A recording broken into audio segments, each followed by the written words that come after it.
A continuación, ejemplo 12.4, determinación del radio óptimo de reflujo para destilación en columna de una tapa. Integrantes: Jamie Jimena Cárdenas, Daniela Quintero, Alejandro Ríos Castiblanco, Javier Palacio Vides, Catarina Sánchez Pulido. La destilación es una operación unitaria, la cual se basa en el equilibrio líquido-vapor, teniendo en cuenta que en la fase gaseosa existe una concentración de componentes ligeros y en la fase líquida una gran concentración de componentes pesados, y su objetivo primordial es la separación de los componentes que se van a ingresar a la torre, para obtenerlos en una pureza deseada. Las aplicaciones que puede llegar a tener la destilación es en la industria petrolera, cervecera, desalinizar agua, licores destilados, industrias cosméticas y farmacéuticas, entre otros. Bueno, como podemos ver en esta tabla se presentan las variables de operación y diseño. Por un lado están definidas lo que es el costo del vaporizador, el costo del condensador, la velocidad de la alimentación, el flujo de entrada del líquido. También está el número de etapas del equilibrio, está la relación de reflujo, también está definida la relación de reflujo mínimo, también está el valor del componente clave. Otra variable es la del componente clave ligero, que también tenemos el valor en pesos por libra. También está la fracción molar del componente clave en el destilado y la fracción molar del componente ligero en la alimentación, la volatilidad relativa y el calor latente. Las otras variables que están en la tabla pues son el flujo de los fondos en dB, el valor de los costos del propileno en los fondos, los costos del propano en los fondos, los costos del propileno en el destilado, el propano, también están los costos en el destilado, están los costos por libra de cada uno de la alimentación, la velocidad de flujo del destilado. De las variables antes nombradas, las que se van a utilizar directamente en la optimización, que están directamente relacionadas con la función objetivo, como se ve en la diapositiva.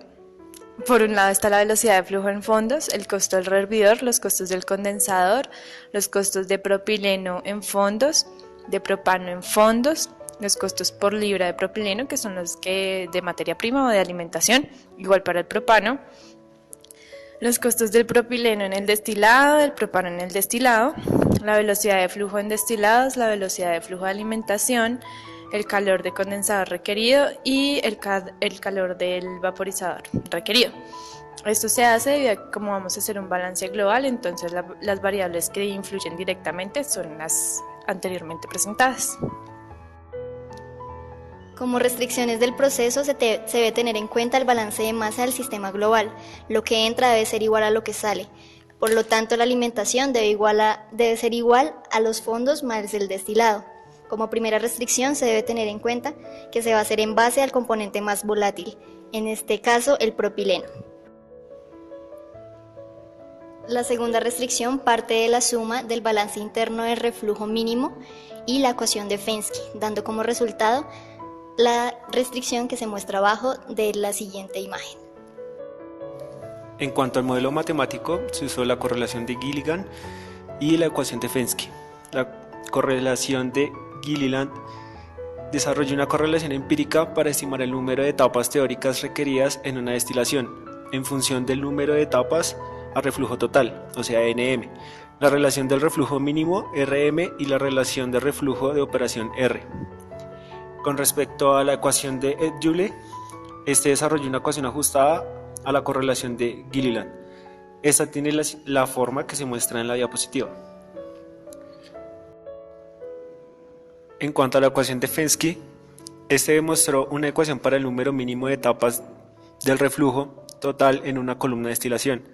Para una mezcla multicomponente, esta ecuación se expresa en términos de las concentraciones en el destilado, o sea D, y en los fondos W. Tiene en cuenta la volatilidad relativa del componente clave liviano con respecto a la del pesado. La ecuación se muestra en la diapositiva. Hay que saber que uno de los métodos más utilizados para obtener el propileno es la destilación a partir del gas licuado de petróleo, con una proporción mayoritaria de componentes livianos, propano y propileno. Entonces, en la imagen se muestra el proceso en el que consiste la separación. En el proceso nombrado se separan primero los componentes más livianos en una columna de destilado, los cuales son metano, etano y nitrógeno. Después de separar el propileno del propano, los cuales poseen un peso molecular similar, para el propileno es de 42.08 gramomol y para el propano 44,1 gramomol. Por ende se necesita una columna de destilación muy larga, con gran cantidad de platos y con sistema muy complejo de reflujo condensado. La separación en la columna se da por diferencia de volatilidad entre los compuestos. Se somete el flujo a condiciones de presión y temperaturas apropiadas a lo largo de la columna, logrando dos estados diferentes y así poder realizar la separación. Con respecto al modelo matemático, cabe resaltar que el modelo matemático se ajusta en totalidad al proceso de separación. Se busca obtener la mayor cantidad de propileno debido a que ese es el compuesto de interés. El gas licuado de petróleo es una mezcla de gases que están a temperatura ambiente y a presión atmosférica. Cuando estos se someten a presiones moderadamente bajas o a refrigeración, se licúan, lo que lo hace posible que el GLP se transporte, se almacene como un líquido y se use como un gas. Para la función objetivo se debe tener en cuenta que el objetivo del proceso va a ser minimizar los costos de operación en simultáneo con la implementación del menor reflujo mínimo posible. La función objetivo se presenta a continuación.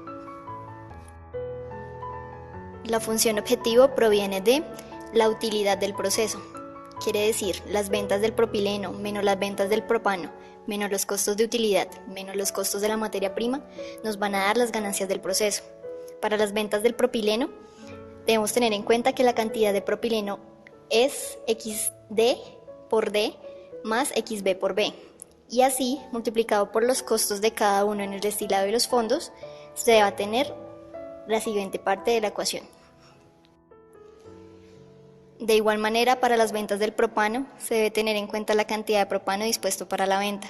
1 menos XD por D para destilado más 1 menos XB por B para fondos, teniendo en cuenta la restricción de que la suma de las fracciones debe ser igual a 1.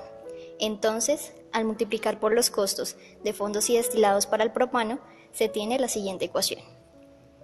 Para el costo de utilidad, se debe tener en cuenta que el costo de utilidad es aquel que proviene de los equipos utilizados en el proceso más relevantes. En este caso, la energía que consume el sistema va a ser el revaporizador y el condensador. Por tanto, la energía total va a ser la suma de estas dos calores obtenidos en el sistema, que a su vez multiplicado por los costos nos van a dar la siguiente ecuación. Los costos de la materia prima provienen de lo que se le alimentará al proceso.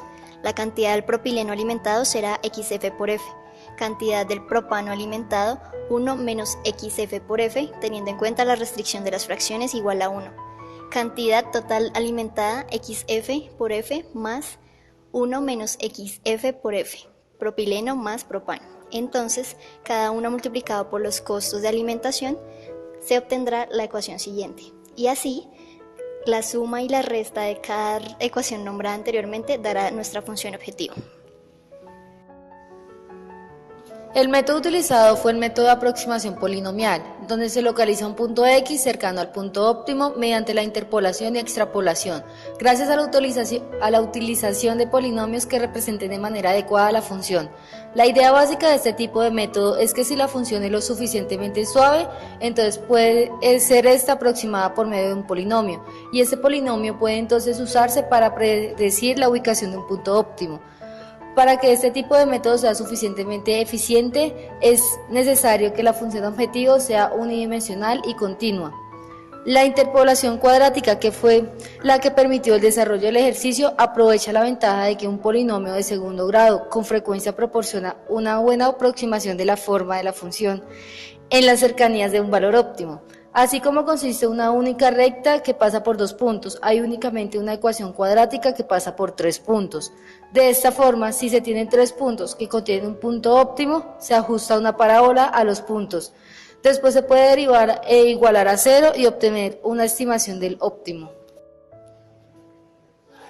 El método iterativo de aproximación polinomial, es decir, interpolación cuadrática, arrojó como resultado la siguiente tabla que se presenta, donde la relación óptima de reflujo fue 17.06, la cual ocasiona un costo de 3.870 pesos día. Además, se muestra una variación en el reflujo, el cual se varió en un porcentaje del 10% por encima y por debajo del punto óptimo, lo cual ocasiona cambios significativos en los costos diarios de una columna y de esta manera las ganancias que pueda llegar a generar esta.